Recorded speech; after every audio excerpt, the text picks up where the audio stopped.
Welcome to our MJA podcast, the series Deep into the Woods, Missing Persons, Unsolved Crimes, and the Does. My name is Mark, and I am your host for tonight's podcast. This is episode 14, The Kidnapping of Patricia Hearst. I would like to start this podcast with a quote. There are mysteries which men can only guess at which age by age they may solve only in part. Bram Stoker. Patricia Hearst's grandfather, William Randolph Hearst, created the largest newspaper, magazine, newsreel, and movie business in the world. On February 4th, 1974, 19-year-old Patricia Hearst and her boyfriend Stephen Weed was spending an evening at home. Several people forced their way through the door and Miss Hearst was kidnapped from her Berkeley, California apartment. Hearst was beaten and lost consciousness during the abduction. Shots were fired from a machine gun during the incident. An urban guerrilla group called the Sudanese Liberation Army, SLA, claimed responsibility for the abduction. The SLA was formed through contacts made by a leftist-oriented study group coordinated by a University of California, Berkeley professor. Its purpose was the tutelage of black inmates, and over time, the ethos became increasingly radicalized. Eventually, black convicts were viewed as heroic political prisoners victimized by a racist American society. Patricia Monique Salsky was an American woman best known as one of the founders of the Sudanese Liberation Army. Other SLA members: Donald DeFries, the leader; Angela Atwood, Mike Borton, Camilla Hall, Emily Harris, William Harris, James Kilgore, Nancy Ling Perry, Joe Romero, Kathleen Sola, William Wolfe, Wendy Yoshimura, and Patricia Hearst. On March 5, 1973, Donald DeFries escaped from prison. Radical penal activists and future SLA members Russell Little and William Wolfe took DeFries to Patricia Solkowski's house. The SLA was led by DeFries, who, after a prison acquaintance named Wheeler left, and was the only African American. By the time the group became active, most of the members of the tiny group were women. The other members included William and Emily Harris and Angela Atwood.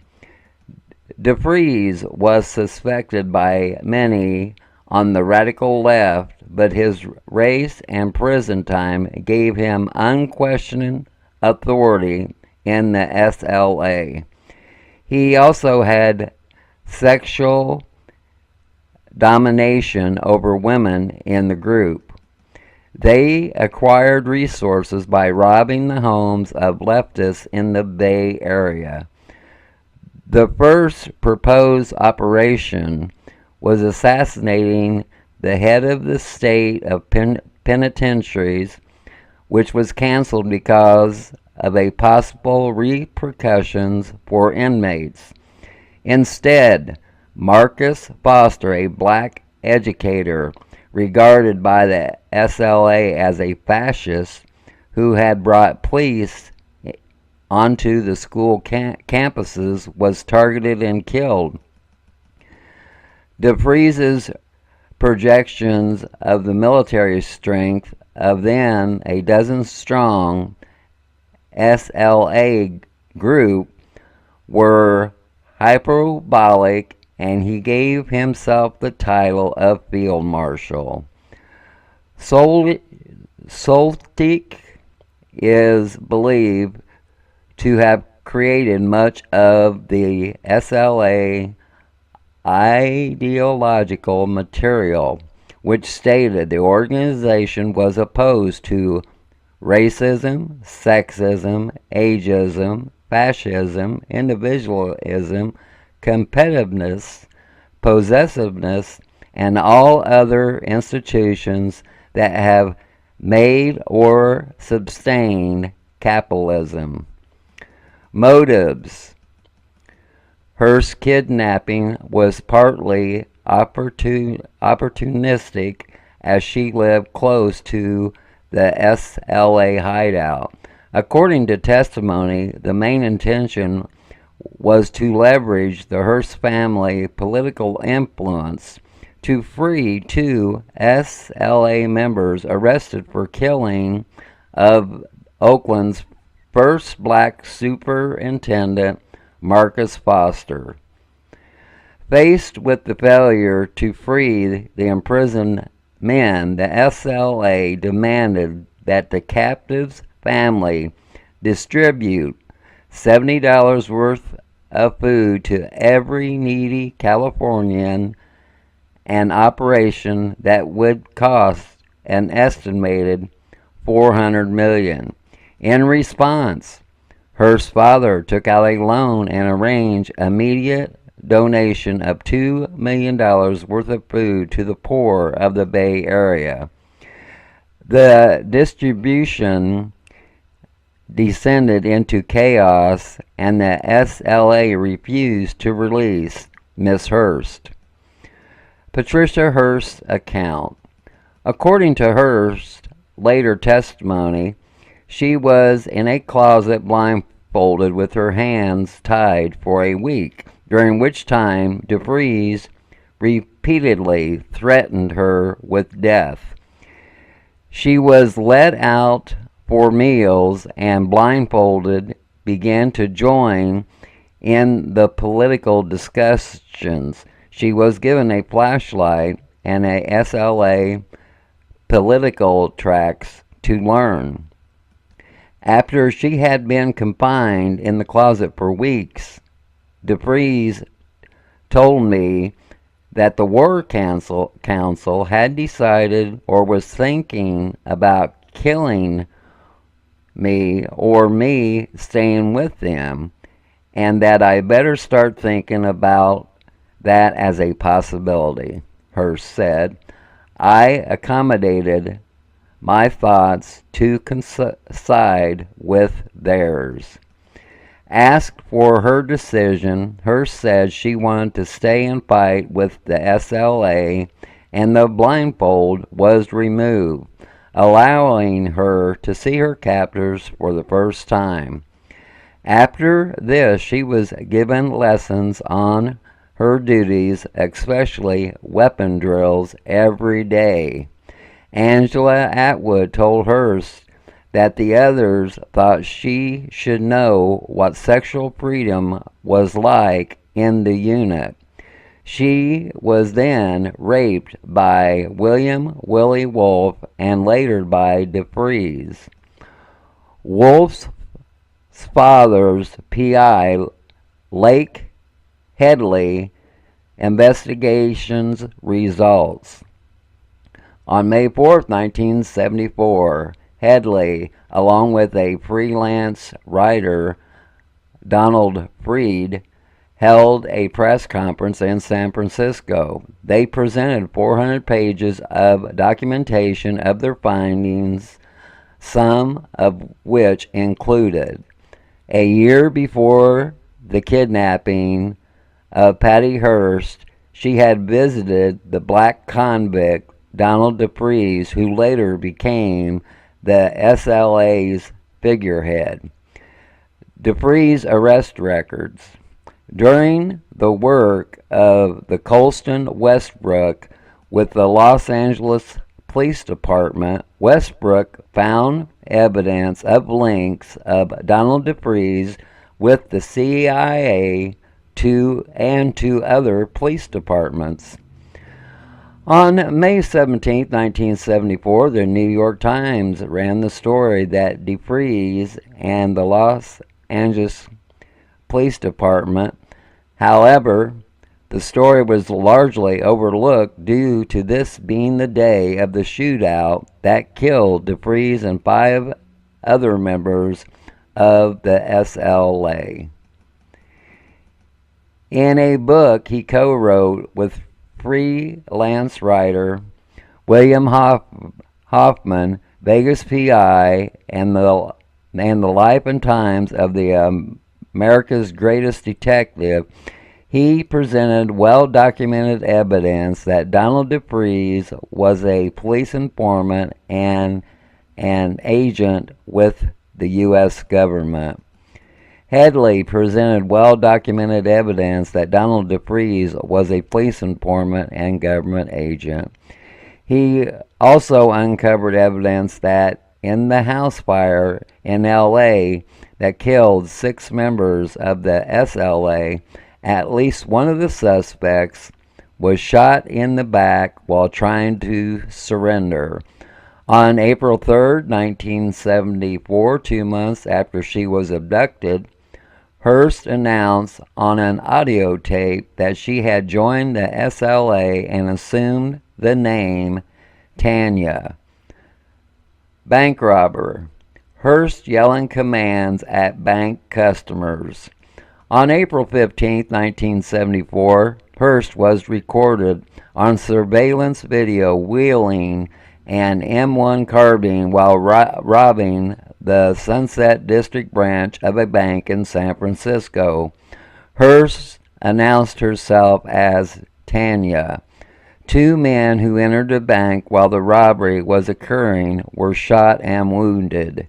According to later testimony at the Hearst trial, a witness thought Hearst had been several paces behind the others when running to the getaway car. Described as a common criminal. Within days, the United States Attorney General William B. Saxby said Hearst was a common criminal and not a reluctant participant in the bank robbery. James L. Browning Jr. said that all participation in the robbery may have been voluntary, clarifying an earlier comment of his in which he said that Hearst may have been coerced into taking part. The FBI agent heading the investigation had said SLA members were photographed pointing guns at Hearst during the robbery. A grand jury indicted her for robbery in June of 1974. Machine gun rescue of a comrade.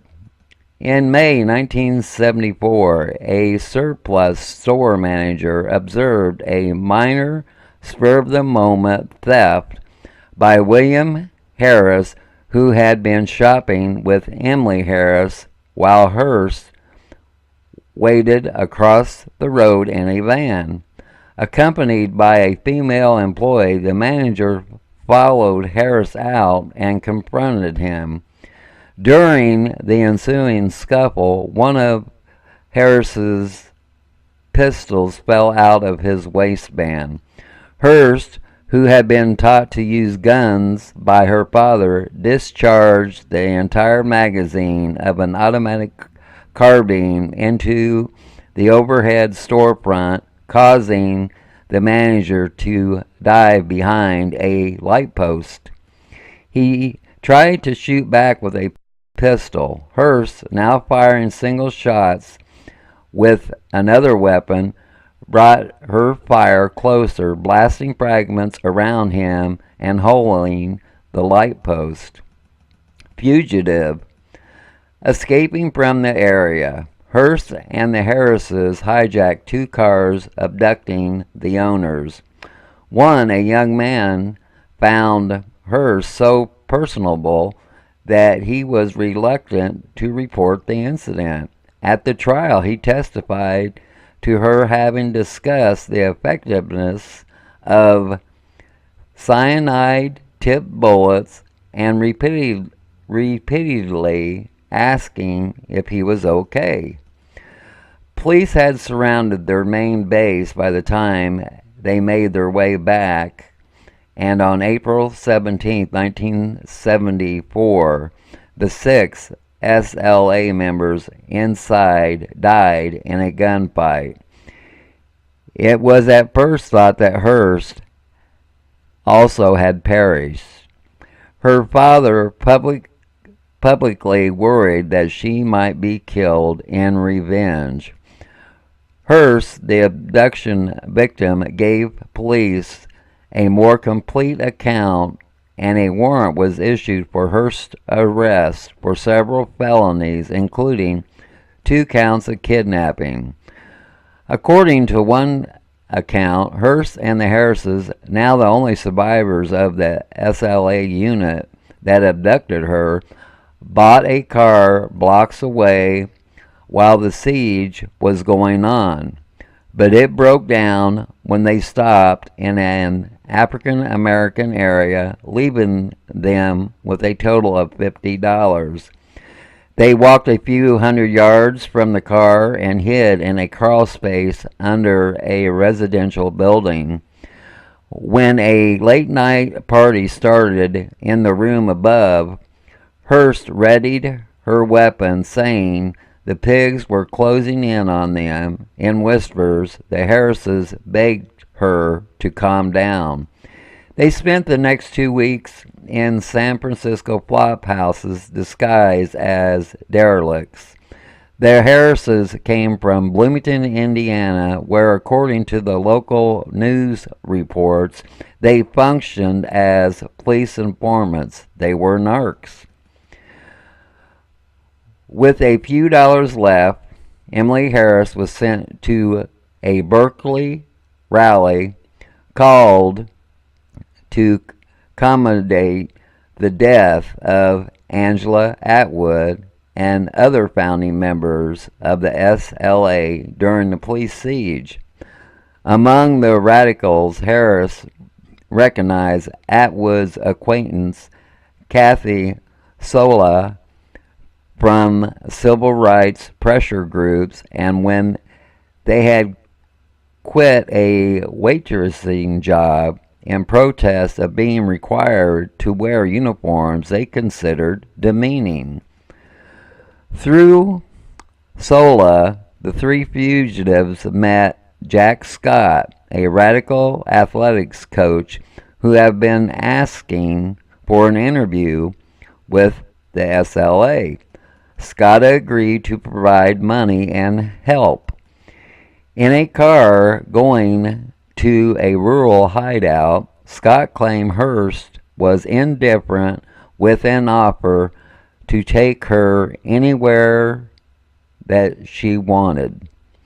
According to Scott's account, which Hearst said was false, she said, "I want to go where my friends are going." Scott was never charged for felicitating of the SLA that resulted in a murder, involvement in later SLA crimes. Hearst helped make improvised explosive devices, one of which failed to detonate, in 2 unsuccessful attempts to kill policemen during August of 1975. Marked money found in the apartment when she was arrested linked Hearst to the SLA armed robbery of the Crocker National Bank in Carmichael, California.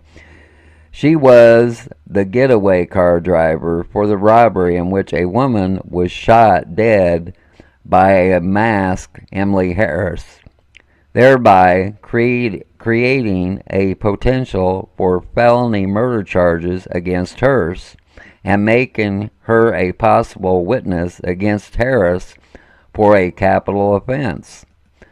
The arrest.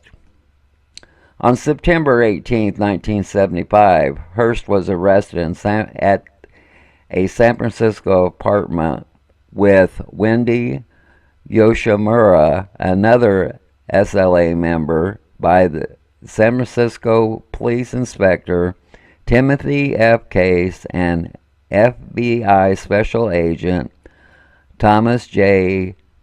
Padden. While being booked into jail, Hearst listed her occupation as urban guerrilla and asked her attorney to relay the following message. Tell everybody that I am smiling, that I feel free and strong, and I send my greetings and love to all the sisters and brothers out there. Brainwashing claims. At the time of her arrest, Patty Hearst weighed only 87 pounds and was described by Dr. Margaret Singer in October 1975 as a low IQ, low affect zombie.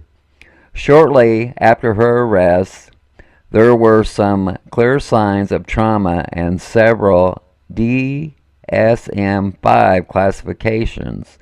Her IQ was measured at 112 from a 130 previously, a loss of 18 points.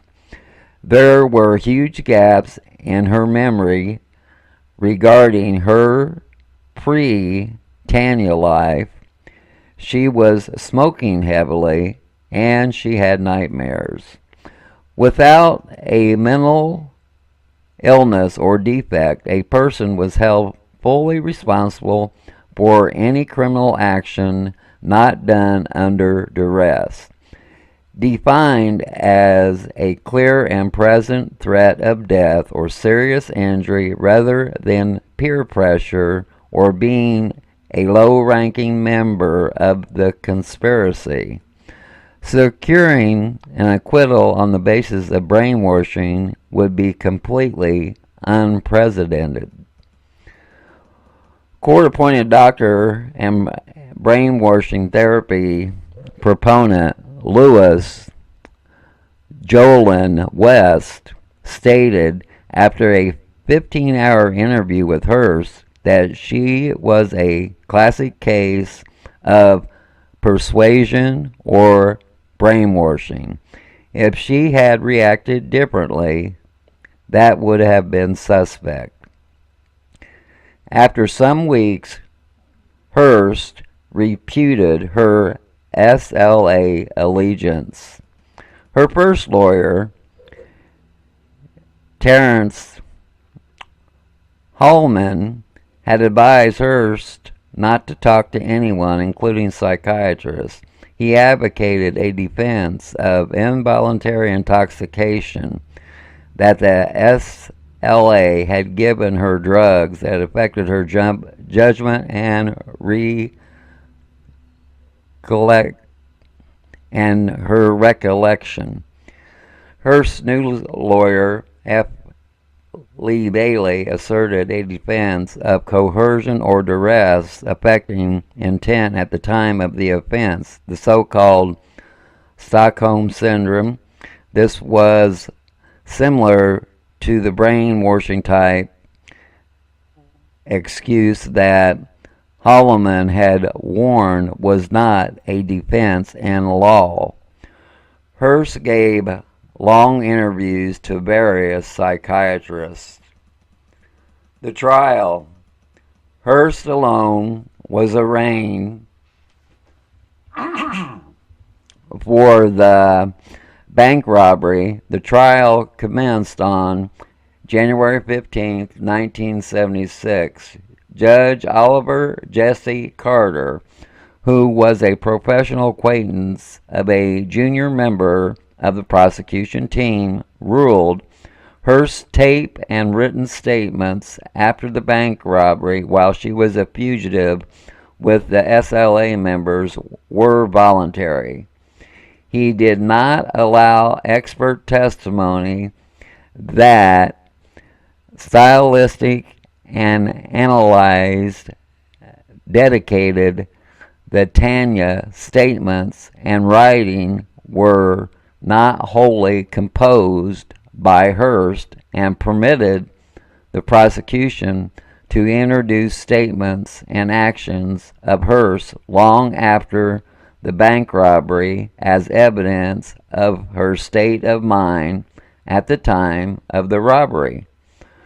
Carter allowed into evidence a recording made by prison authorities of a friend's prison visit with Hearst in which she used profanities and spoke of her radical and feminist beliefs, but did not allow tapes of the interview of Hearst by psychiatrist Louis Jolin West to be heard by the jury. Judge Carter appeared to be resting his eyes during testimony favorable to the defense by West and others. According to Hearst's testimony, her captors had demanded she appear enthusiastic during the robbery and warned she would pay with her life for any mistake. Her defense lawyer, F. Lee Bailey, provided photographs showing that SLA members, including Camilla Hall, had pointed guns at Hearst during the robbery. Testifying for the prosecution, Dr. Harry Kozol said Hearst had been a rebel in search of a cause, and her participation in the robbery had been an act of free will. Prosecutor James L. Brownie, Jr. asked the other psychiatrist testifying for the prosecution, Dr. Joel Fort, if Hearst was in fear of death or greatly bodily injury during the robbery, to which he answered no, as Bailey angrily objected. Ford assessed Hearst as immoral and said she had voluntarily had sex with Wolf and DeFries, and an accusation which Hearst denied both in court and outside of court. Prosecutor Browning tried to show writings by Hearst indicated her testimony had misrepresented her interactions with Wolf. She said that she had been writing the SLA version of events and had been punched in the face by William Harris when she refused to be more effusive about what she regarded as sexual abuse by Wolf. The court heard testimony from the prosecution's psychiatrist that included mention of her sexual experiences that occurred years before her kidnapping and the bank robbery. In court, Hearst made a poor impression and appeared lethargic. According to an Associated Press report, this was attributed to drugs she was given by prison doctors. Bailey was heavily criticized for his decision to put Hearst on the stand and then having her decline to answer questions in the presence of the jury. According to Alan Dershowitz, Bailey was wrong-footed by the judge, appearing to indicate she would have Fifth Amendment privilege, the jury would not be present or be instructed not to draw in references on matters to the bank charges that she was being tried on, but then changing his mind. After a few months, Hearst provided information not on oath. Sworn testimony could have been used to convict her of the SLA activities to the authorities. A bomb exploded at Hearst Castle in February. After Hearst testified that Wolf had raped her, Emily Harris gave a magazine interview from prison, allegedly Hearst retaining a trinket given to her by Wolf as an indication that she had been in a romantic relationship with him.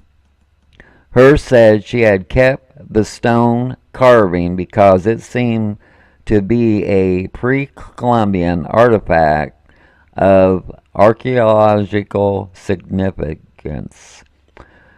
Harris's interpretation was used by the prosecutor James L. Browning Jr., and some of the jurors later said they regarded the carving which Browning waved in front of them as a powerful evidence that Hearst was lying. In closing, prosecution statements that hardly made mention of Hearst having been kidnapped. Prosecutor Browning suggested Hearst had taken part in the bank robbery without coercion. Browning also suggested to the jury that the female SLA members, being into feminism, would not have allowed Hearst to be raped. He said that Hearst, having kept an carving given to her by Wolf, showed that she had lied about being subjected to rape by him. Bailey's closing defense statement was, "But simple application of the rules, I think, will yield one decent result, and that is, there is not anything close to proof beyond a reasonable doubt that Patty Hearst wanted to be a bank robber. What you know, and you know in your hearts to be true, is beyond dispute." There was talk about her dying, and she wanted to survive. Conviction and sentencing. On March 20th, 1976, Hearst was convicted of bank robbery and using a firearm during a felony.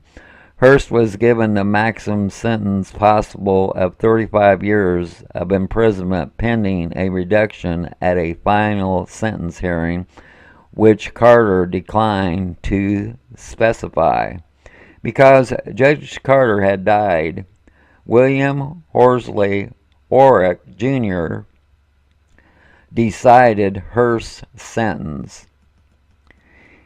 He gave her 7 years imprisonment, commuting that rebellious young people who, for whatever reason, become revolutionaries and voluntarily commit criminal acts will be punished. Prison life after the conviction. Hearst suffered a collapsed lung in prison, the beginning of a series of medical problems, and underwent emergency surgery, which prevented her from appearing to testify against the Harrises on the 11th state charges, including robbery, kidnapping, and assault. She was also arraigned for those charges also. Hearst, who was being held in solitary confinement for security reasons, was granted bail for an appeal in November 1976 on the condition she was protected on bond. Dozens of bodyguards were hired by her father.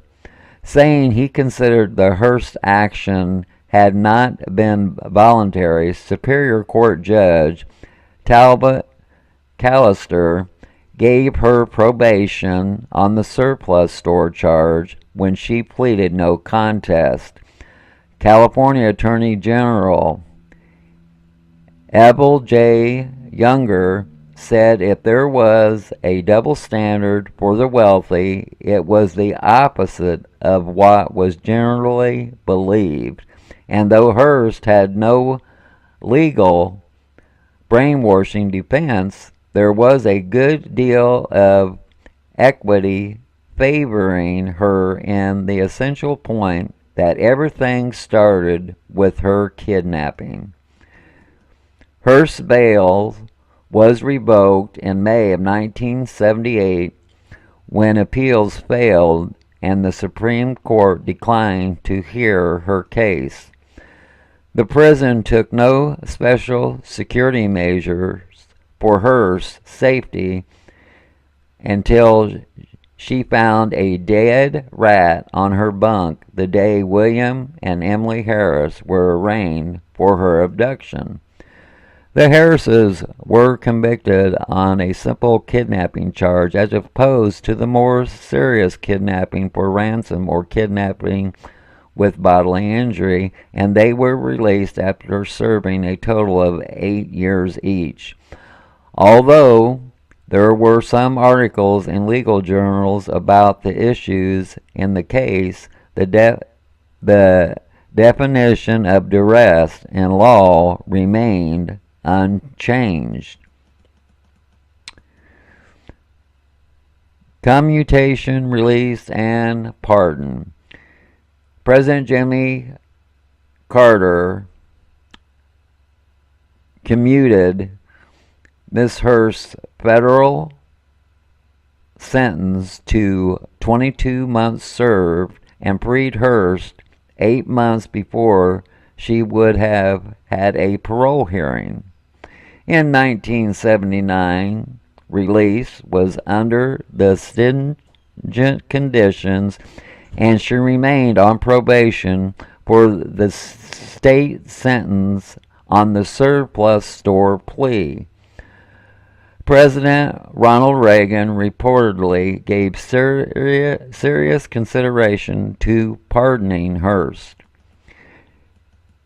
She recovered full rights when President Bill Clinton granted her a pardon on January 20th, 2001, his last day in office. The crime, 1974, the Sudanese Liberation Army abducts Patty Hearst. Patricia Hearst, the 19-year-old daughter of publishing billionaire William Randolph Hearst, is kidnapped from her Berkeley, California apartment. Stephen Weed, Hearst's fiance, was beaten unconscious by 2 abductors. Soon a ransom demand came from the Sudanese Liberation Army, the SLA, a radical activist group led by Donald DeFreeze. DeFreeze had formed the SLA in 1973 after he escaped from prison. About 2 years before Hearst's kidnapping, an SLA bomb-making factory had been discovered by police. On November 6, 1973, the SLA shot and killed Marcus Foster, Oakland's superintendent of schools, with bullets laced with cyanide. The Hearst story took a strange and unexpected turn 2 months after the abduction, when the SLA robbed a bank in San Francisco. Their surveillance cameras clearly showed that Patty Hearst was one of the machine gun-toting robbers. Soon after followed a taped message from the SLA in which Hearst claimed that she had voluntarily joined the SLA and was now to be known as Tanya. On May 17, 1974, police were tipped that the SLA leaders were at a Los Angeles home. With 400 policemen and FBI agents outside the house, a tremendous gun battle broke out. The police threw gas canisters into the house and then shot at them, sparking a fire in which DeFries and 5 other SLA members died. However, Hearst was not inside the house. She was not found until September of 1975.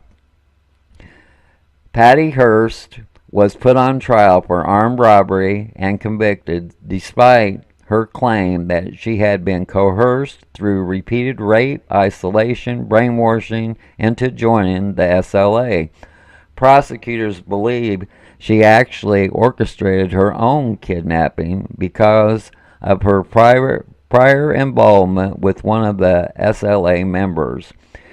Despite any real proof of this theory, she was convicted and sent to prison. President Jimmy Carter commuted Hearst's sentence after she had served almost 2 years. Hearst was pardoned by President Clinton in January 2001.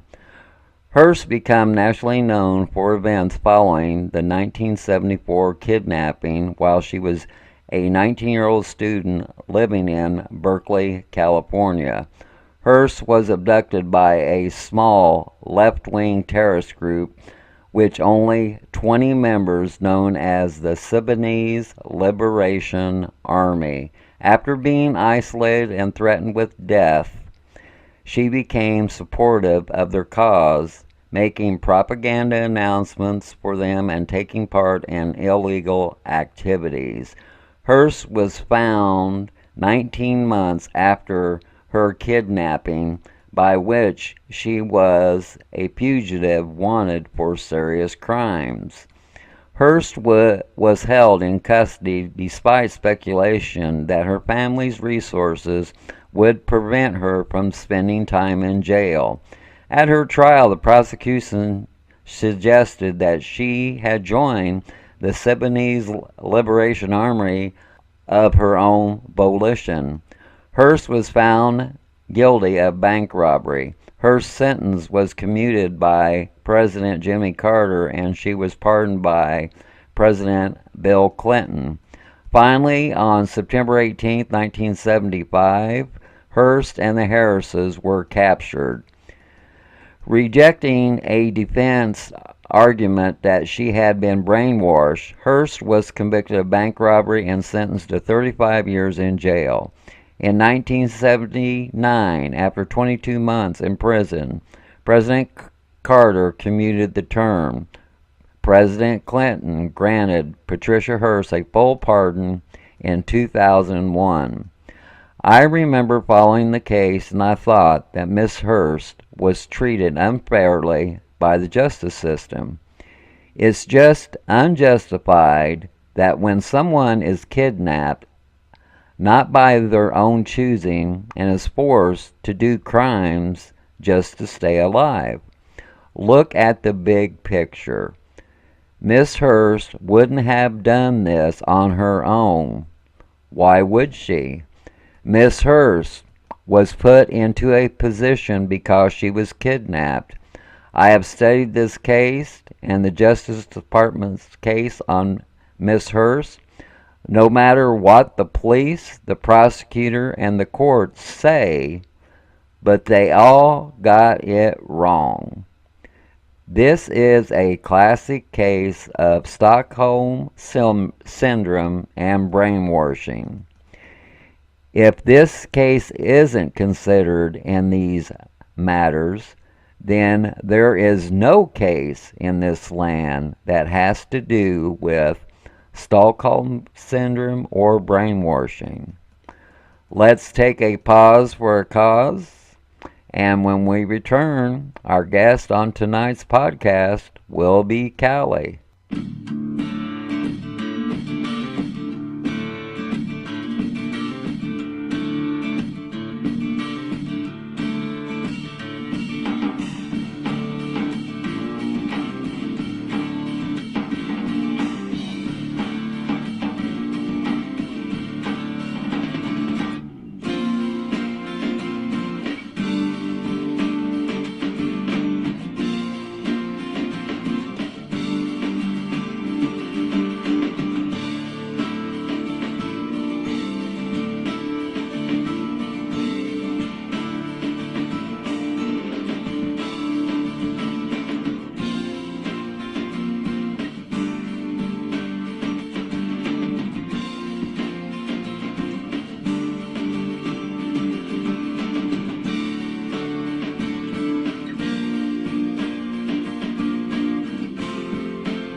Welcome, Callie, to our MJA podcast, the series Deep into the Woods. This is episode 14, part 1, The Kidnapping of Patricia Hearst on February 4th, 1974.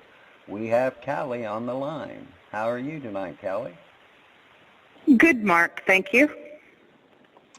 And when you first heard the story about Patricia Hearst, what did you think about the case? I immediately feared for her safety. This was right after the original kidnapping. And as events unfolded, I recall thinking that she was protecting herself. And in your mind, do you think that Miss Hearst had Stockholm Syndrome or had been brainwashed? Yes, I do. She was protecting herself, I believe, all the way through it. I have a small window into that with a personal experience, and it's like role-playing just for the self-preservation of one's own life. And there has been many issues regarding that Miss Hearst knew one of the members of the SLA. Did you ever once think that Miss Hearst was in on her kidnapping? No, because why would she implicate her boyfriend? When if she was in on it, she could have just as well been alone when she was kidnapped, or in a public place if they were looking to create a display. It just doesn't make sense. And do you think the judge ruled more in favor of the prosecution than the defense? Yes, I do, and I just don't understand that. Okay, here's some of the things I'm going to read to you. The judge didn't want certain things into the trial.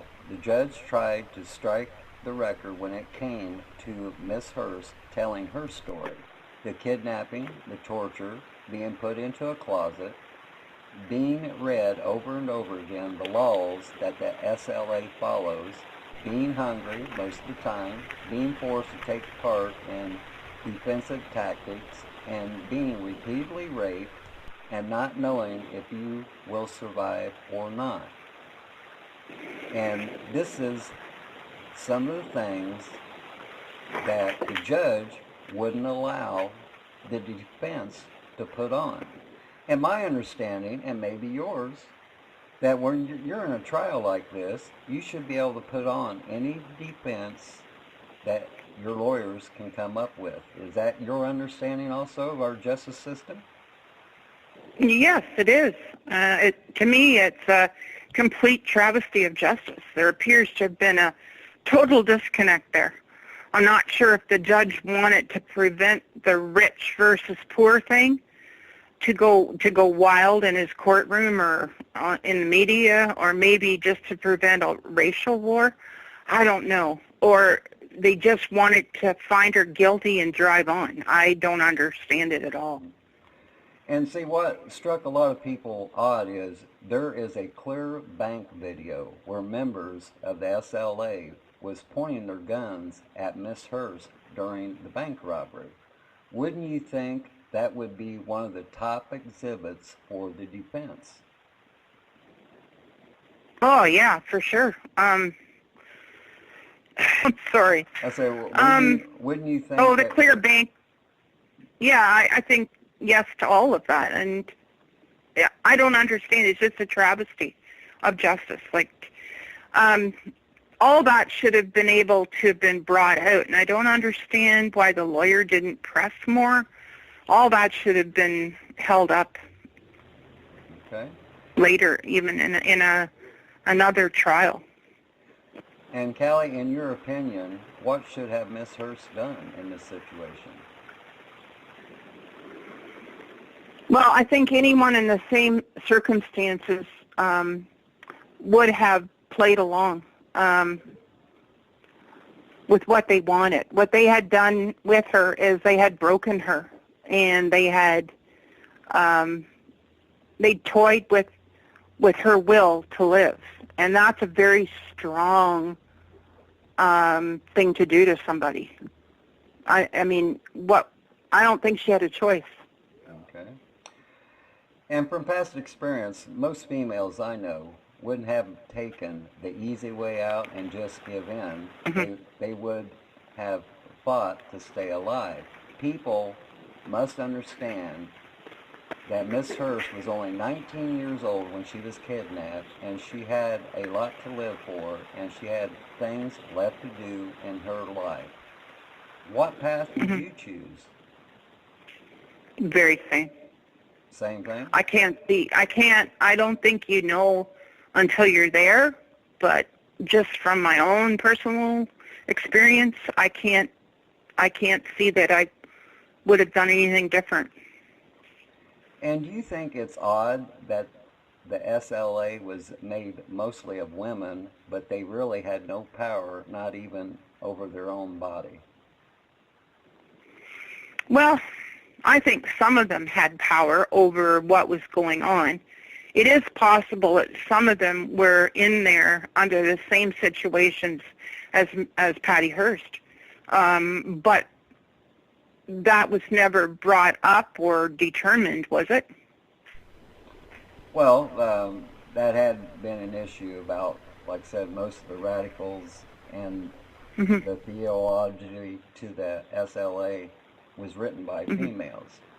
And that's what a lot of people couldn't understand, but yet they didn't have control over who they gave their body to.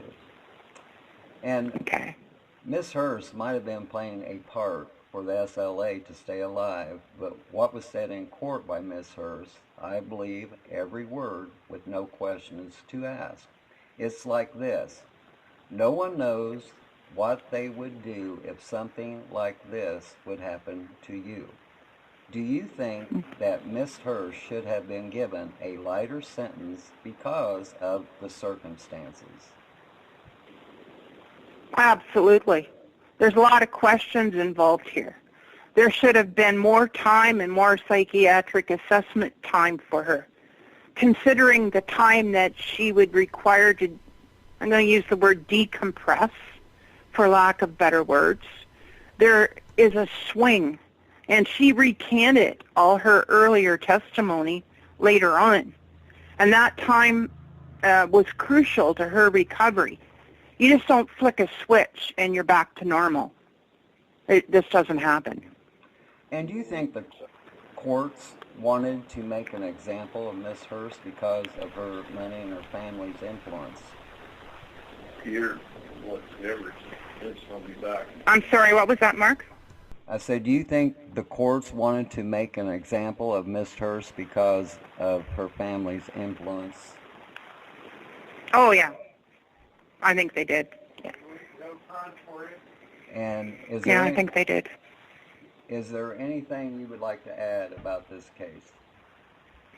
Well, in the travesty of justice, it partly boiled down to the old black and white story of prejudice and heavy-handed, I'm going to say bullshit, because that's what it is. That's going on and on and on. They did not want a white, rich, black sympathizer to walk away without the heaviest penalty. That's what I think. And here's another quote for our listeners to ponder. Maybe you have to know the darkness before you can appreciate the light. That's the end of tonight's podcast, The Kidnapping of Patricia Hearst. Always remember, folks, if you ever get bored, just take a walk deep into the woods. You might be surprised what you might find. Thanks to all of our listeners and to our special guest, Miss Cali. My name is Mark, and I was your host for tonight's show. And good night from Plattsburgh, New York.